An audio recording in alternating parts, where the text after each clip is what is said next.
NDA 1 2026 में science की preparation किस तरह से करनी है, कौन सी स्ट्रैटेजी फॉलो करनी है, कौन सी चीजें छोड़नी है, कौन सी चीजें करनी है, लास्ट में जाकर के बैकलॉग अगर ना लगे तो उसके लिए क्या चीजें करनी है। बेटा अगर आप एक सीरियस एनडीए एस्पिरेंट हैं, अगर आप चाहते हैं एनडीए 1 2026 के बाद साइंस की वजह से आपका कट ऑफ किसी भी तरह से ना रुके, तो वीडियो को लास्ट तक जरूर देखिएगा, क्योंकि आज हम दोनों भाई बताने वाले हैं आपको साइंस की पूरी स्ट्रेटेजी के बारे में, कौन कौन सी चीजें आपको फॉलो करनी है, कौन कौन सी चीजें नहीं करनी है। हेलो एवरीवन, मेरा नाम है प्रशांत त्रिपाठी और मैं पढ़ाता हूं आपको बायोलॉजी और chemistry for your NDA examination. और मेरे साथ हैं आप सबके प्यारे, जय हिंद जय महाकाल। प्यारे बच्चों, मेरा नाम है विनीत ठाकुर और मैं आप लोगों को पढ़ाता हूं फिजिक्स एनडीए के लिए।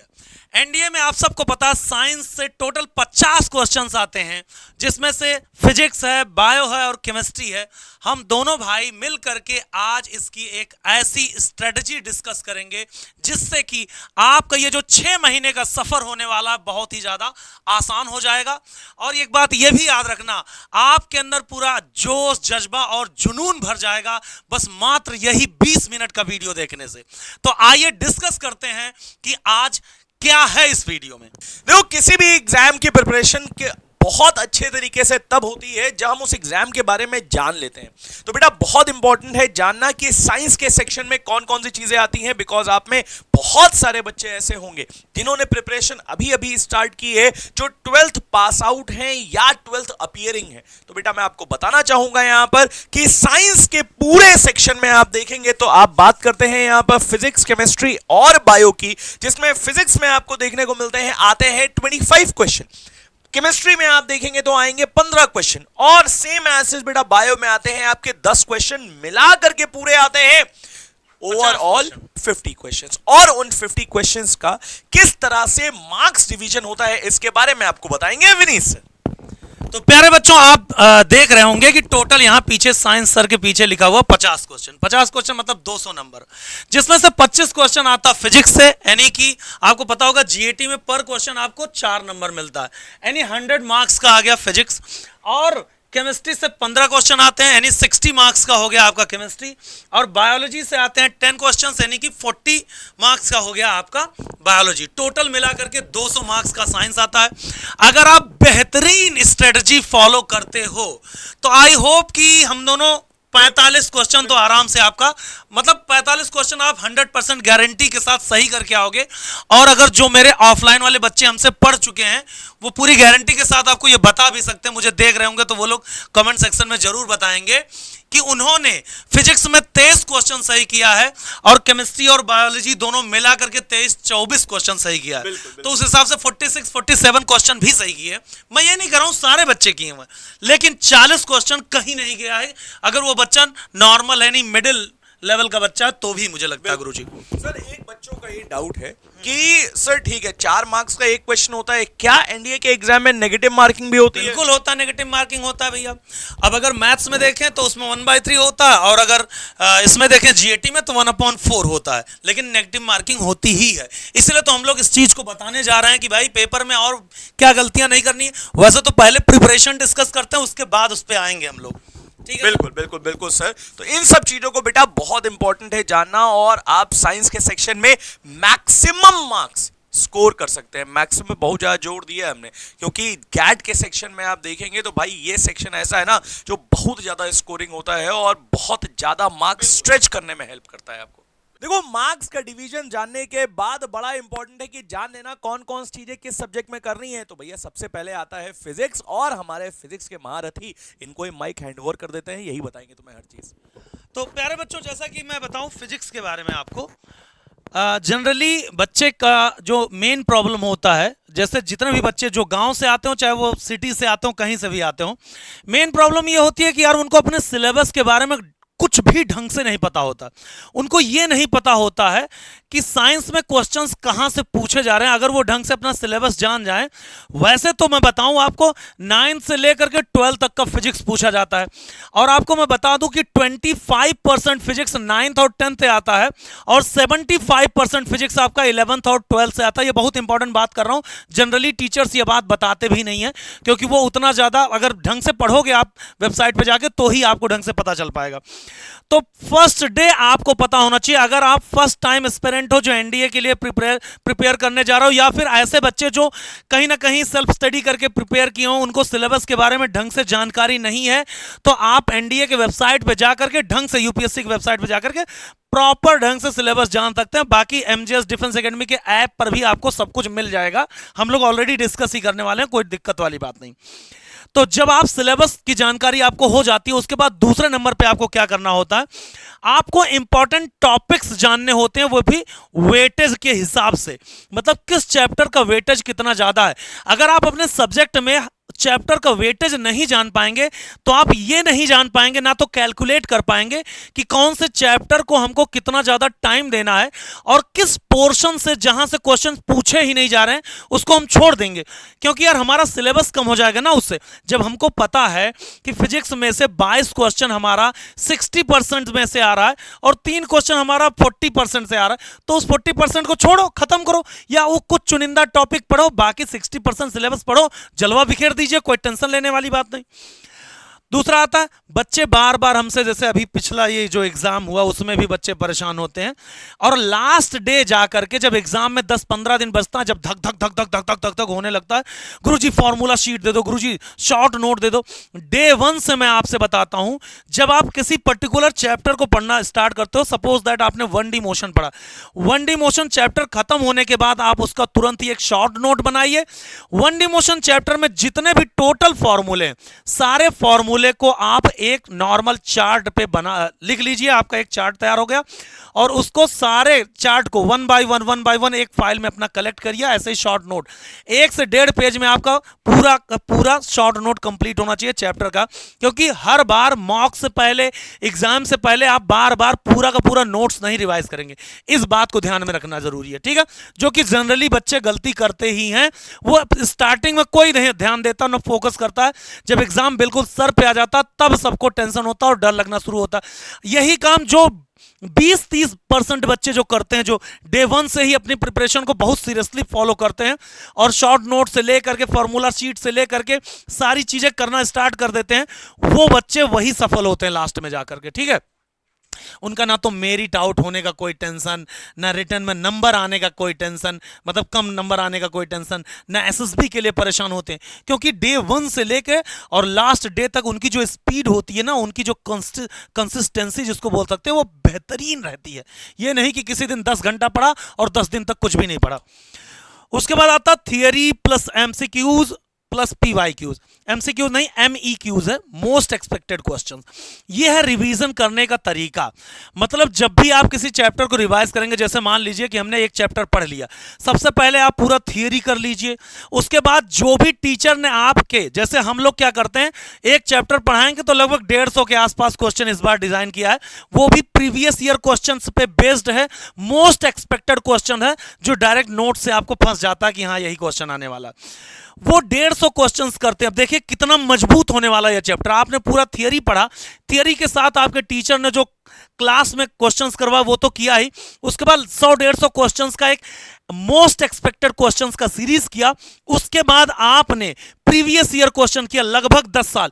लेकिन हम लोग करवा रहे हैं कितने साल का, 2008 से लेकर के 2025 तक टोटल 35 पेपर हुआ एनडीए का, 35 पेपर का सारा पीवाईक्यूज हम लोग कराएंगे। यानी आपका केवल और केवल साइंस पोर्शन में लगभग 4,500 क्वेश्चन, लगभग 4,500 क्वेश्चन हम करवाने वाले हैं, जिसमें 2,000 के आसपास फिजिक्स का होगा और 2,500 में आपका बायो और केमिस्ट्री होगा। लगभग बराबर ही होती हैं दोनों, एक साल का उसमें कम जुड़ा हुआ है। अच्छा, और सबसे खास बात, जैसे हमारे यहाँ के बच्चे भी कहते हैं सर हमने तो एक बार रिवीजन किया था, अब तो 1.5 महीना हो गया, अब तो ऐसा लग रहा कि सब भूल गए। भाई रिवीजन जो होता है वो एक सही ढंग से होता है और बहुत टाइमली रिवीजन होता है। रिवीजन 2 टाइप का होता है। एक रिवीजन वो होता है जो चैप्टर खत्म होने के बाद आप 15-20 दिन पे करते हो। 15-20 दिन का रिवीजन ऐसे होता है कि भैया थियरी पढ़ेंगे, उसके बाद मोस्ट एक्सपेक्टेड क्वेश्चंस करेंगे, उसके बाद प्रीवियस ईयर क्वेश्चंस करेंगे। लेकिन दूसरा रिवीजन वो होता है जो हम अपने शॉर्ट नोट से करते हैं और फॉर्मूला शीट से करते हैं। उसके बाद प्रीवियस ईयर क्वेश्चंस के कुछ इंपॉर्टेंट पॉइंट्स हम लगाते हैं जो आपका टीचर पहले ही बताता, जैसे कि हम बता देते हैं। ये होता क्विक रिवीजन और ये होता कंप्लीट रिवीजन। जो क्विक रिवीजन होता वो शॉर्ट नोट और फॉर्मूला शीट से, कंप्लीट रिवीजन होगा वो टोटल चैप्टर की थियरी पढ़ेंगे, एमईक्यूज करेंगे, फिर पीवाईक्यूज करेंगे। उसके बाद फिर लास्ट आता है जो होता है मॉक। अगर आप फर्स्ट वीक से ही मॉक देना स्टार्ट नहीं किए हैं, इसका मतलब आप एक गलत ट्रैक पे हैं, आप एक गलत रोड मैप को फॉलो कर रहे हैं। फर्स्ट डे से ही याद रखना, सबसे पहले तो जो भी पढ़ा जाए वो रेगुलर फॉलो करिए, टीचर जो करे वो रेगुलर फॉलो करिए, फिर वीकली मॉक दीजिए और मंथली मॉक दीजिए, उसके बाद चैप्टर वाइज मॉक दीजिए, उसके बाद फिर सेमी मेजर जो मॉक होता है, फिर मेजर यानी फुल लेंथ मॉक दीजिए। यानी लगभग आपको 50 मॉक देना रहेगा। अगर ये 50 मॉक आप ढंग से दे देते हो तो 100% गारंटी के साथ कहते हैं कि फिजिक्स वाला प्रॉपर ढंग से आपका तैयारी कंप्लीट हो चुका होगा। देखिए भाई, फिजिक्स यार बहुत इंपॉर्टेंट सब्जेक्ट है और बहुत सारी चीजें उसमें कंप्लीट आप कर सकते हैं, बहुत सारी चीजें लेकर के आप चल सकते हैं। बट बायो और केमिस्ट्री भाई मैं तुमसे ये कहूंगा कि यार ये ऐसी चीज है ना जिसको अगर तुमने एक बार थोड़ा बहुत भी पढ़ लिया, तुम समझ लो तुम्हारे मार्क्स ऐसे चुटकियों में और तुम बहुत इजीली और बहुत बढ़िया स्कोर कर सकते हो। उस 25 क्वेश्चन में बहुत सारी चीजें आप ना करके भी आप एक मैक्सिमम स्कोर कर सकते हो। तो भाई पहली बात तो ये समझना बड़ा जरूरी है कौन कौन सी चीजें हमको करनी है, इसमें कौन कौन सी चीजें नहीं करनी है। देखो यार, पहली बात तो ये बहुत अच्छे से जान लो, विनीत सर ने अभी एक बहुत अच्छी बात कही कि जब भी हम किसी भी एग्जाम में जाए और किसी पर्टिकुलर पोर्शन की बात करें तो उसके सिलेबस के बारे में हमें पता होना बहुत जरूरी है। भाई जब सिलेबस की बात करते हैं ना हम यहां पे, तो यहां पर बहुत सारे लोग ये कहते हैं कि भैया 11th की बायो में ये दिया हुआ है, 12th की बायो में ये दिया हुआ है, 12th की केमिस्ट्री में ये दिया हुआ है, ये पढ़ लो। नहीं मेरे भाई, समझो यहां पर अगर आप प्रीवियस ईयर क्वेश्चंस को एनालाइज करेंगे, अगर आप प्रीवियस ईयर क्वेश्चंस को देखेंगे कैसे कौन कौन चीजें कहां कहां से आ रही हैं, तो आपको पता चलेगा कि 9th के 4 चैप्टर और 10th के 4 चैप्टर यही है आपके केवल केमिस्ट्री और बायो में। मतलब क्लास के 9th चैप्टर केमिस्ट्री के 4 चैप्टर और के बायो के 4 चैप्टर, और सेम एज 10th में भी बायो के 4 चैप्टर और केमिस्ट्री के 4 चैप्टर। समझ में आ गई बात? मतलब ओवरऑल कहने का मतलब यह है कि भैया बायो के 8 चैप्टर, 8 से 9 चैप्टर और सेम एज केमिस्ट्री के 8 से 9 चैप्टर। तो भाई अगर कोई तुमको बरगलाने की कोशिश कर रहा है कि 11th और 12th की बहुत सारी चीजें ऐसी हैं जो आपको पढ़नी पड़ेंगी, तो प्लीज मेरी बात अपने दिमाग में बैठा लीजिए कि आपको केवल 9th और 10th की चीजें करनी है। बट 9th और 10th में भी कौन कौन सी चीजें करनी है? देखो यार, पहली बात तो यूपीएससी है, सरकारी एग्जाम, तो सरकारी एग्जाम सरकारी किताब को फॉलो करता है। और कौन सी किताब को फॉलो करता है मेरे भाई? एनसीईआरटी की टेक्स्ट बुक। मैं अभी बता रहा हूं आपसे, एनडीए 2024 में आया हुआ एक क्वेश्चन जो मैंने यहां पर कहा कि बेटा ये देखो, ये वाला क्वेश्चन मैंने ऐसे कराया हुआ है और ये वाला क्वेश्चन डिट्टो एग्जाम में आ गया। भाई वो आया एग्जाम में, मोल कॉन्सेप्ट वाला क्वेश्चन अगर तुमको याद हो, जिसने एग्जाम दिया था उसको याद होगा ये बात। बट तुमको पता है वो क्वेश्चन था कहां एग्जैक्टली? वो क्वेश्चन तुम्हारी एनसीईआरटी की पुरानी वाली टेक्स्ट बुक का एग्जाम्पल का क्वेश्चन था। अब ये एनालाइज करने की जिम्मेदारी किसकी है? तुम्हारे पास बहुत सारे सब्जेक्ट है, एनालाइज करने की जिम्मेदारी मेरी है ना। और जब मैंने अपनी जिम्मेदारी निभाई तो तुमको वही क्वेश्चन देखने को मिला तुम्हारे एग्जाम में एज इट इज। तभी हम कहते हैं कि हमारे क्वेश्चन डिट्टो नोट से आते हैं। और जब मेरे भाई डिट्टो नोट से आते हैं तो वो नोट्स हैं कहां से एग्जैक्टली बने हुए? भाई कहीं से लेकर के नहीं आ रहे हैं, या हम ये नहीं बोल रहे कि यार ये हम इतने यहां से लेकर के आए, नहीं मेरे भाई। एनसीईआरटी की टेक्स्ट बुक और सेम एज आप देखोगे तो एनसीईआरटी एक और चीज निकालती है जिसको हम बोलते हैं एग्जाम्पलर। मेरे भाई एग्जाम्पलर के जो क्वेश्चन दिए हुए हैं मल्टीपल चॉइस वाले, या अगर हम बोल रहे हैं उसके ही शॉर्ट नोट्स दिए हुए हैं, उसी में तुमको देखने को मिलेगा शॉर्ट आंसर टाइप क्वेश्चन होते हैं, लॉन्ग आंसर टाइप क्वेश्चन होते हैं। अगर तुम वो सारी चीजें कर लेते हो तो मैं तुमको गारंटी के साथ में लिख करके ये बात दे रहा हूं कि किसी और चीज से क्वेश्चन नहीं आने वाला है। तो प्लीज फॉलो, कोई और सोर्स फॉलो करने की जरूरत नहीं है। आपको सिर्फ एनसीईआरटी टेक्स्ट बुक और एनसीईआरटी एग्जाम्पलर फॉलो करनी है, बट इसका भी तरीका है। जब आप एनसीईआरटी टेक्स्ट बुक फॉलो करते हो तो बेटा आप लाइन बाय लाइन एनसीईआरटी पढ़ोगे, और लाइन बाय लाइन एनसीईआरटी पढ़ने का मतलब कि एनसीईआरटी में कुछ कुछ एक्टिविटीज भी दी हैं आपको देखने को मिलता है। पहला चैप्टर है chemical reaction and equation class 10th का। अब तुमको पता है वहां पर एक बॉक्स बना हुआ है पीले कलर का, उसमें लिखा हुआ है कैल्शियम कार्बोनेट जब कब बनता है, जब ये लाइम वाटर के साथ में रिएक्ट करता है। अब तुमको पता है यही सेम क्वेश्चन अब की बार के एग्जाम में आया था एनडीए 2 2025 के क्वेश्चन में। समझ में आ रही है बात? तो ये सारी चीजें एनालाइज करना, ये सारी चीजें कौन बताएगा तुम्हें? हम ही तो बताएंगे, और जब बताएंगे तो उस चीज को तुम फॉलो करोगे यहां पे, और वही चीज तुम्हारे एग्जाम में आएगी। तो मेरे भाई एक्टिविटीज जो डायग्राम्स हैं वो सारे diagrams same as it is मेरे भाई तुमको देखने को मिलेगा। जो शॉर्ट नोट्स उसमें लास्ट वाले देखिए आप पॉइंट्स टू रिमेंबर वाला जो आता है, वो सारी चीजें मेरे भाई, ये सारी चीजें अगर आप फॉलो करते हैं तो कोई भी चीज ऐसी नहीं होगी जो छूटेगी। बट इसके साथ ही साथ देखो यार, बहुत इंपॉर्टेंट है कि प्रीवियस ईयर क्वेश्चन को जानना। अगर देखो प्रीवियस ईयर क्वेश्चन तुम लगाते हो, प्रीवियस ईयर क्वेश्चन तुम देख रहे हो लगातार, तो तुमको एक बात समझ में आएगी कि जो क्वेश्चन आ रहे हैं वही क्वेश्चन या उसी पैटर्न पे हमको पढ़ाया जा रहा है। यार एक दो चीजें होती हैं, मैं बोलता हूं कि एक होता है विश्वास, एक होता है अंधविश्वास। विश्वास करना जरूरी है बट अंधविश्वास नहीं करना चाहिए। अब तुमने बोला कि अरे गुरुजी आप कह रहे हो, ठीक है भैया आप कह रहे हो कि यार ये चीज आएगा तो मतलब हम पढ़ लेते हैं इसको, नहीं, मैं खुद कह रहा हूं जो चीज मैं पढ़ा रहा हूं उस चीज को आप चेक करिए, क्रॉस चेक करिए प्रीवियस ईयर क्वेश्चन से कि जो मैं पढ़ा रहा हूं वही सारी चीजें आ रही हैं कि नहीं आ रही है एग्जाम में। जब ऐसा करोगे तब तुमको विश्वास भी होगा और तुम बहुत बढ़िया तरीके से ट्रस्ट कर पाओगे मेरे ऊपर कि यार इतनी चीजें ये इंसान पढ़ा रहा है, इतनी चीजें एग्जाम में आ रही हैं, तो यही कर लो मेरे भाई और बेहतरीन तरीके से निकल जाएगी ये चीजें। समझ में आ रही बात? तो आपको एनालाइज क्या करना है, प्रीवियस ईयर क्वेश्चन पेपर, और साथ साथ जब आप एनसीईआरटी लाइन बाय लाइन पढ़ते हो तो बेटा आपको देखने को मिलता है वहां से मिलते हैं आपको मोस्ट एक्सपेक्टेड क्वेश्चन, और यहीं पर एमआईक्यूज भी हैं, मोस्ट इंपॉर्टेंट क्वेश्चंस हैं। तो जब आप लाइन बाय लाइन पढ़ोगे तो आपको समझ में आएगा हर लाइन से एक क्वेश्चन निकल करके आता है, दैट इज एमईक्यूज। और उसके बाद मॉक्स तो यार इंपॉर्टेंट है ही है, जैसा विनीत सर ने आपको बताया कि लगभग 50 मॉक आपको देने की जरूरत है इस पूरे 6 से 7 महीने के सेशन में। तो मेरे भाई वो 50 मॉक भी तुमको कौन देगा? वो हम देंगे तुमको। और फिर से हम बोल रहे हैं यहां पर कि मेरे भाई रिवीजन तो बड़ा इंपॉर्टेंट है, और एक सिंपल सा रूल चलता है जिसको बोला जाता है केपी रूल। कम पढ़ो कई बार पढ़ो, कम पढ़ो कई बार पढ़ो, बिकॉज तुमको भी यार ये बात पता है ना कि अल्टीमेटली जो भी हम पढ़ेंगे वो जाकर के सेटल डाउन होता जा रहा है। बट अगर हम उसको रिवीजन में नहीं लाएंगे तो एक टाइम के बाद क्या होगा, हम नई चीज पढ़ते जा रहे हैं, पुरानी चीज वाइप आउट होती जा रही है। तो ये चीज नहीं होना चाहिए, ये सारी चीजें तुमको फॉलो करनी है। और इसके बाद तुमको पता है यार, देखो यहां मोस्ट इंपॉर्टेंट लिखा है बट यहां कोई लिखा नहीं हुआ है।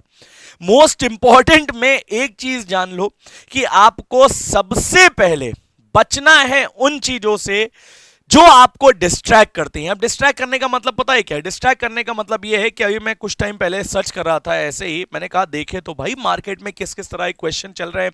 तो बहुत सारी वेबसाइट्स, बहुत सारे लोग ऐसे क्वेश्चंस, मोस्टली मतलब लोग नहीं, मैं वेबसाइट्स की बात करूंगा और नाम नहीं लूंगा मैं यहां पे। बहुत सारी वेबसाइट्स ऐसी हैं जहां पर आपको बहुत सारे क्वेश्चन मिलते हैं ऐसे, जो आपको देखने को मिलेगा यार ये तो भैया ने पढ़ाया नहीं है, बट उसी टाइम पर भाई तुम प्रीवियस ईयर क्वेश्चन देखना, क्या देखना जो वहां पर क्वेश्चन आ रहा है वो कहीं प्रीवियस ईयर में आया हुआ है। तो प्लीज ऐसे किसी भी सोर्स पे आप ट्रस्ट ना करें, अपने प्रीवियस ईयर क्वेश्चन को एनालाइज जरूर करें। देखो यार, किसी भी तैयारी के दौरान ये तो जानना जरूरी है ही है क्या करना है, बट उससे ज्यादा इंपॉर्टेंट ये होता है कि भाई क्या चीज नहीं करना है तुम्हें। अब देखो यार, क्या चीज नहीं करना है उसमें सबसे पहली चीज जो आती है वो आता है डिस्ट्रैक्शन। अब तुमको पता है वो डिस्ट्रैक्शन किसी भी तरीके का हो सकता है, वो फोन का डिस्ट्रैक्शन हो सकता है, वो फ्रेंड्स का डिस्ट्रैक्शन हो सकता है, वो फैमिली का डिस्ट्रैक्शन हो सकता है, वो तुम्हारे रिलेशनशिप का डिस्ट्रैक्शन हो सकता है, मेरे भाई पढ़ाई ना करने के एटीट्यूड का डिस्ट्रैक्शन हो सकता है। अब ये सारे डिस्ट्रैक्शन तब एक लाइन में क्लियर हो जाते हैं जब भाई एक सिंपल सी लाइन कही जाती है, when your why is clear then your how is easy. अगर तुमको पता हो कि तुमको एक पर्टिकुलर चीज करनी है वो क्यों करनी है, अगर तुम्हें ऑफिसर बनना है तुम्हें क्यों बनना है, अगर तुम्हें एग्जाम क्लियर करना है तुम्हें क्यों करना है, तो भाई तुम्हें पता होगा कि तुम्हें किस तरीके से करना है और तुम्हें अगर एक बहुत बड़ी चीज चाहिए होती है ना, तो उसके लिए त्याग जो होता है वो भी बड़ा होता है, और उस त्याग को करने के लिए तुम तैयार हो अगर तुम एक सीरियस एनडीए एस्पिरेंट हो।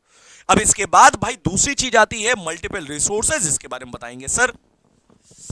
तो प्यारे बच्चों, जैसा कि सर ने बताया कि भाई डिस्ट्रैक्शन से कैसे निपटना है। मल्टीपल रिसोर्सेज का मतलब ये होता है कि कोई भी बच्चा हो, जैसे मान लीजिए कि मैं एक एक्सपेरिमेंट हूं, अब मुझे क्या करना है भाई, एनडीए का तैयारी करना है। मैं अगर किसी एक पर्टिकुलर सोर्स को फॉलो नहीं करूंगा, पता है क्या होता है, आज की दुनिया में 50 टाइप के लोग हैं, जो जाहिर सी बात है सब लोग अच्छा पढ़ाते हैं, बट हर एक के पढ़ाने का अपना अपना तरीका होता है। जैसे मान लो कि मैंने फिजिक्स पढ़ा, मैंने फिजिक्स सर मैंने थियरी पढ़ाई, मैंने मोस्ट एक्सपेक्टेड कुछ क्वेश्चंस कराए, मैंने पीवाईक्यूज करवाए। मेरे अपने चुनिंदा टॉपिक को पढ़ाने का मेरा अपना चुनिंदा तरीका है। दूसरे टीचर्स का, वो भी उनका भी फुल रिस्पेक्ट है, वो भी उनका अपना तरीका है। अगर आप दो नाव पे सवार होते हो ना, वहां भी पढ़ा आपने, यहां भी पढ़ा, दोनों मिक्स हो गए, फिर आप समझ नहीं पाते हो कि यार इन सब चीजों को हैंडल कैसे करें। और मैं एक बात आपको बता दूं, अगर आप दो लोगों से पढ़ रहे हो ना, तो आप एक सब्जेक्ट नहीं पढ़ रहे हो, उस टाइम पे आप दो सब्जेक्ट पढ़ रहे हो कि भाई फिजिक्स बाय ये वाले सर और फिजिक्स बाय ये वाले सर, और आपका जो दिमाग होता है ना, वो दो बोझ के तले नीचे दब जाता है। इसलिए हमेशा कहा जाता है कि एक सोर्स को फॉलो करिए लेकिन दिल से। और ये वाला हम लोग कितनी बार कहते हैं भैया, है केपी रूल फॉलो करो, कम पढ़ो, कई बार पढ़ो, लिमिटेड सोर्स से। लिमिटेड रहोगे तो बेहतर करोगे, और बेहतर करोगे तो पक्का एग्जाम फोड़ के आओगे। ठीक है, बिल्कुल बिल्कुल सही बात। उसके बाद आता है इग्नोरिंग द सिलेबस। अब इग्नोरिंग द सिलेबस गुरुजी आपको बताएंगे बहुत बढ़िया ढंग से। देखो भाई, इग्नोरिंग द सिलेबस का मतलब बहुत सिंपल सा है। जैसे तुमको मैंने बताया कि 9th और 10th की बायो और केमिस्ट्री आती है, फिजिक्स आती है 11th और 12th की ज्यादा। अब तुमने क्या बोला, तुमने कहा ओह अच्छा साइंस है, अच्छा ठीक है, 9th और 10th की हम ऐसा करते हैं कि फिजिक्स भी पढ़ लेते हैं। अब तुमको पता है जब तुम एग्जाम देने जाओगे ना, तब तुम इनको ही कहोगे कि जो इन्होंने पढ़ाया वो नहीं आया। मेरे भाई, इन्होंने पढ़ाया वो आया, बट तुमने क्या किया, तुमने सिलेबस को इग्नोर कर दिया। और भाई फिर से मैं बोल रहा हूं, इसमें बहुत इंपॉर्टेंट रोल आता है प्रीवियस ईयर क्वेश्चंस का, क्योंकि जब आप प्रीवियस ईयर क्वेश्चंस देख करके पढ़ते हैं किसी भी टीचर से, तो मेरे भाई आप उस टीचर को ट्रस्ट कर पाते हैं। And it is very very very important कि आप सिलेबस को इग्नोर ना करें। जो सिलेबस में दिया है, अगर सिर्फ साइंस दिया है, तो मेरे भाई जरूरी नहीं है आपके लिए कि आप साइंस में इतना हवा चीजें पढ़ लें कि जो एग्जाम में आ ही नहीं रही है। अब सिंपल सा पूछा जा रहा है कैल्शियम कार्बोनेट, तुम पढ़े जा रहे हो कि भैया K4FeCN6 क्या होता है, ग्रिग्नार्ड रिएजेंट क्या होता है, जो कभी आया ही नहीं है। तो मेरे भाई, ignoring the syllabus is a very very very problematic thing जो तुमको नहीं करनी चाहिए। और उसके बाद देखो भाई, आता है यार नेगेटिव माइंडसेट और नेगेटिव पीपल। इसके बारे में बहुत बढ़िया तरीके से बताएंगे सर तुमको। प्यारे बच्चों, और ये बहुत ही बड़ा, ये समझ लीजिए, रोल प्ले करता है आपके एग्जाम टाइम में या आपके प्रिपरेशन टाइम में। सबसे पहले तो नेगेटिव माइंडसेट ये होता है जब हम अपना कंपैरिजन किसी दूसरे से कर लेते हैं। याद रखना कि each one is made for a special thing. हर एक इंसान की अपनी खासियत होती है। हो सकता है सर आपका मैथ्स अच्छा हो और दूसरे बच्चे का इंग्लिश अच्छा हो सकता है आपका मैथ्स में ही मान लो दोनों बच्चों का मैथ्स अच्छा है, किसी का अलजेब्रा अच्छा है तो किसी का कोनिक सेक्शन अच्छा है, किसी का 3D अच्छा है, किसी का कोई चैप्टर अच्छा है। तो कभी भी कंपेयर मत करिए अपना किसी से। किसी का फिजिक्स अच्छा है तो किसी का केमिस्ट्री और बायो अच्छा है। अगर आप फिजिक्स में 24 नंबर ला सकते हैं तो वो बच्चा केमिस्ट्री और बायो मिलाकर 25 नंबर ला सकता है। तो कभी भी अपने आप को वीक नहीं समझना है, किसी और से कंपेयर नहीं करना है। जब आप प्रिपरेशन कर रहे हो तो आप देखते हो कि कोई आपसे जल्दी आंसर लेके आ रहा होता तो आप अपने आप को नेगेटिव फील करने लगते हो, या फिर ऐसा लगता है कि यार हम तो बहुत स्लो हैं, डाउन हो जाता है।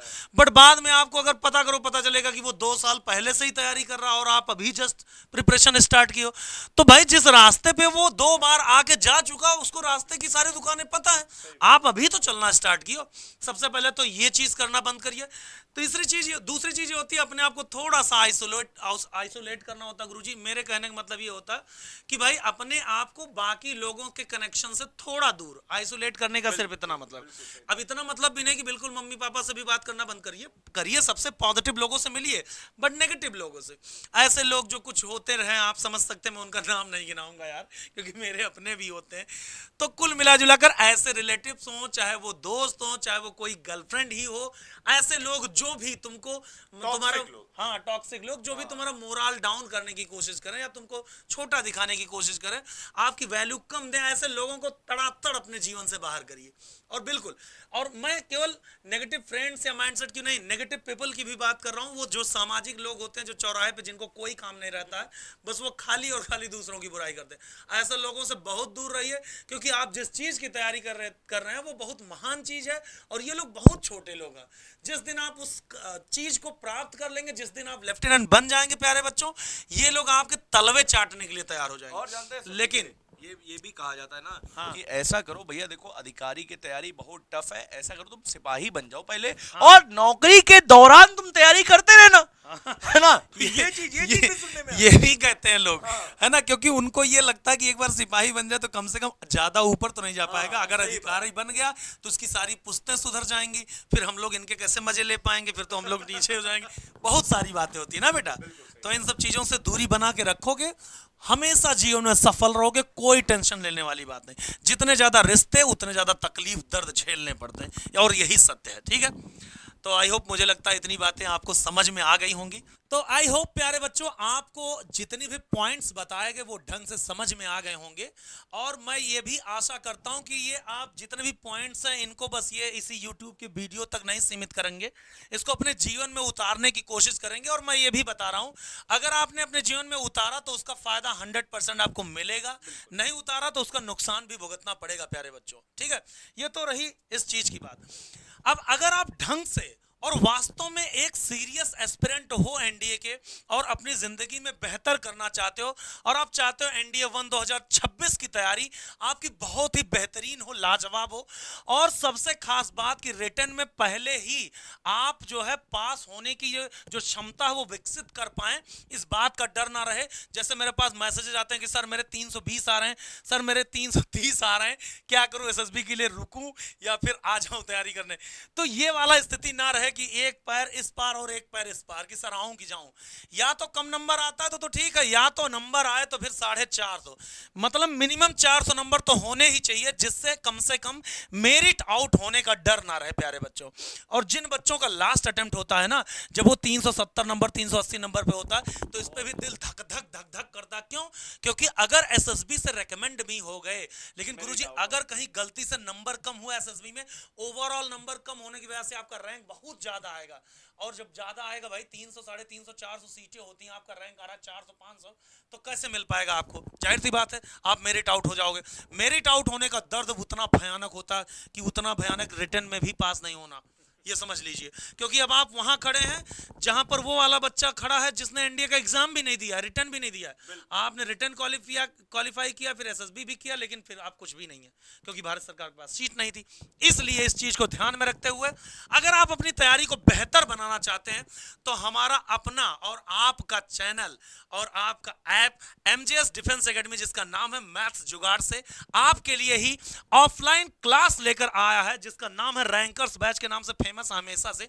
अच्छा, मैं ऐसे बच्चों के लिए भी ये बात कहूंगा जो बच्चे हमसे ये पूछ रहे थे कि सर ऑनलाइन बेस्ट है कि ऑफलाइन। अगर यार देखो, ईमानदारी से बात करें, मतलब एक भाई की तरह नहीं कह रहा हूं मैं, एक ऐसे इंसान की तरह बात कर रहा हूं जो तुम्हें नहीं जानता, जो एमजेएस को नहीं जानता, तो मैं हमेशा यही कहूंगा कि जैसे मैं आईआईटी की तैयारी करने गया था तो मैं तो ऑफलाइन किया था। ऑनलाइन में आप क्या करते हो, कितना करते हो, मुझे कुछ नहीं पता। इसलिए अगर नजर के सामने और जिगर के पास रहकर तैयारी करते हो तो आपके ऊपर हमारा कंट्रोल रहता है, और आपसे हम जबरदस्ती पढ़ा करके, क्वेश्चन लगवा करके, और आपको आपके मंजिल तक पहुंचा सकते हैं। तो ये है हमारा रैंकर्स बैच, जो कि स्टार्ट हो रहा है भैया 3 अक्टूबर से, जिसका 28 अक्टूबर से स्टार्टिंग होना था, लेकिन 3 अक्टूबर को हमारा दूसरा बैच आ रहा है। ठीक है, और डेली क्लासरूम प्रोग्राम होगा। इसके बारे में ऑलरेडी कल या परसों, कल ही हम लोगों ने बैच लॉन्च किया, आपको पता है उसके बारे में। और वीकली मॉक टेस्ट होगा, इसमें आपको जो मिलने वाला कंप्लीट स्टडी मटेरियल होगा ऑफलाइन के लिए, बच्चों के लिए स्पेशली 2008 से लेकर के 2025 तक के जितने की 35 टोटल पेपर हो चुके हैं एनडीए के, सबके प्रीवियस ईयर क्वेश्चंस का सॉल्यूशन बाइलिंगुअल, यानी दोनों भाषाओं में, हिंदी और अंग्रेजी दोनों में होगा। लगभग 10,000 यानी कि 10,000 प्लस प्रीवियस ईयर क्वेश्चंस का सॉल्यूशन होगा। अब ये मिलेगा ऑफलाइन वाले बच्चों को। ठीक है, डेली फिजिकल ट्रेनिंग होगी आपकी, उसके अलावा हॉस्टल और मेस फैसिलिटी है और ढंग का है और हर एक स्तर का जिस प्रकार से आपका जेब अलाउ करेगा उस तरह का उपलब्ध है। उसके बाद है एक्सपर्ट फैकल्टी गाइडेंस, मतलब गाइडेंस में क्या है, साइंस का अलग होगा, एसएसटी का अलग होगा और इंग्लिश का अलग होगा, मैथ्स का आपके बीवीआर हैं ही, और साइंस टीम जैसे हम दोनों भाइयों का ऐसी एसएसटी टीम है और ऐसी इंग्लिश टीम है, वो सब आपने ऑनलाइन वीडियो में देख रखा होगा। डाउट क्लियरिंग सेशन होता है हमारे यहाँ, और डाउट क्लियरिंग सेशन दो टाइप का होता है, एक होता है क्लास के बाद, वो डाउट क्लियरिंग सेशन हो गया। एक होता है कि जब बच्चे गुरुकुलम में आके पढ़ रहे होते हैं, जैसे लाइब्रेरी में पढ़ते हैं, तो एक दो टीचर वो घूम रहे होते हैं, जो भी आता है डाउट उसको बताते हैं और समझाते हैं। उसके बाद पर्सनल जो डेवलपमेंट क्लासेस होती है वो तो होती ही हैं, पीडी जिसको बोलते हैं। उसके बाद इंटरव्यू प्रिपरेशन, एग्जाम के लास्ट में आपका पूरी जो एमजेएस की एसएसबी टीम है वो आपकी एसएसबी की प्रिपरेशन देखती है। तो ये रहा ऑफलाइन का डिटेल। प्यारे बच्चों, बिना समय गंवाए अगर आप वास्तव में चाहते हैं कि आपको 6 महीने का पूरा पोर्शन मिले तैयारी करने का, तो पहला ही बैच ज्वाइन करिए, जो कि 28 अक्टूबर से ही स्टार्ट होने वाला है और उसका ओरिएंटेशन का डेट जल्दी आ जाएगा। देखिए बेटा, बहुत सारे बच्चे ऐसे हैं जो ऑफलाइन नहीं आ सकते हैं, बहुत सारे बच्चे ऐसे हैं जिनका फाइनेंशियल कंडीशन की वजह से या फैमिली कंडीशन की वजह से ऑफलाइन नहीं आ सकते हैं। बेटा, उनके लिए बहुत बढ़िया ऑनलाइन बैच है जिसका नाम रैंकर्स बैच है और जिसका प्राइस बहुत कम है मेरे भाई, 2100 अगर आप 7 से डिवाइड करते हैं तो it is 300 rupees per month. अगर आप ऑफलाइन नहीं आ सकते हैं तो बेटा ऑफलाइन एंड ऑनलाइन हमारे टीचर्स जो है वो सेम रहते हैं। अगर मैं केमिस्ट्री और बायो आपको ऑफलाइन में पढ़ाऊंगा तो मैं केमिस्ट्री और बायो आपको ऑनलाइन में भी पढ़ाऊंगा। टीचर्स चेंज नहीं होते हैं, we have a core team और वो कोर टीम हमेशा सेम रहती है। बीबीआर आपको मैथ्स वहां पे ही पढ़ाएंगे, यहां पर ही पढ़ाएंगे। तो अगर आप ऑफलाइन किसी वजह से नहीं आ पा रहे, बेटा ऑफलाइन तो बेस्ट है ही, बट अगर आप ऑफलाइन नहीं आ पा रहे हैं then definitely I strongly recommend कि आपको तुरंत के तुरंत रैंकर्स बैच ज्वाइन कर लेना चाहिए। बिकॉज बेटा फिर वही होता है कि बैकलॉग जब लग जाता है ना, तो वो बैकलॉग यार क्लियर होता नहीं है। और इस चीज से बचने के लिए और अपनी तैयारी को बहुत बेहतरीन करने के लिए तुरंत के तुरंत अभी के अभी जा करके ऐप मैथ्स जुगाड़ से पर आप ज्वाइन कर लीजिए रैंकर्स बैच, जिसका प्राइस सिर्फ है 2100 रुपीज। ठीक है, और भैया रजिस्ट्रेशन के लिए आप देखेंगे तो ये नंबर्स यहां पर दिए हुए हैं और बेहतरीन तरीके से आप अपनी तैयारी को स्टार्ट कर सकते हैं। ओरिएंटेशन बहुत ही जल्दी स्टार्ट होगा और जो स्ट्रैटेजी हम दोनों भाइयों ने दी है तुम्हें, इसी स्ट्रैटेजी के थ्रू हम काम करने वाले हैं। बहुत सारी चीजें लेकर के आने वाले हैं तुम्हारे लिए। अच्छा हाँ, एक चीज और कि देखो मेरे भाई, सिलेबस हम जल्दी से जल्दी तुम्हारा कवर कराते हैं उसमें, इसलिए क्योंकि मैक्सिमम टाइम मिल पाए, हम अपनी प्रैक्टिस को दे पाए, जिसमें कि आपके प्रीवियस ईयर क्वेश्चन है, एमआईक्यूज है, एमईक्यूज है, मॉक टेस्ट है, ये सारी चीजें भाई एक शेड्यूल तरीके से चलती है। तो जो शेड्यूल तरीके हैं उन तरीकों को अगर आप फॉलो करते हैं देन डेफिनेटली आपका एग्जाम क्लियर होता है। इसी के साथ में ये सारी चीजें भाई आई होप आपको बहुत पसंद आई होंगी और आप इस चीज को फॉलो करेंगे और ये स्ट्रैटेजी आपको एग्जाम तक बहुत बेहतरीन तरीके से एग्जाम क्वालिफाई करने में हेल्प करेगी। तो आज के लिए इतना ही रखते हैं, बात करते हैं नेक्स्ट टर्न पे। तब तक के लिए थैंक यू सो मच, जय हिंद।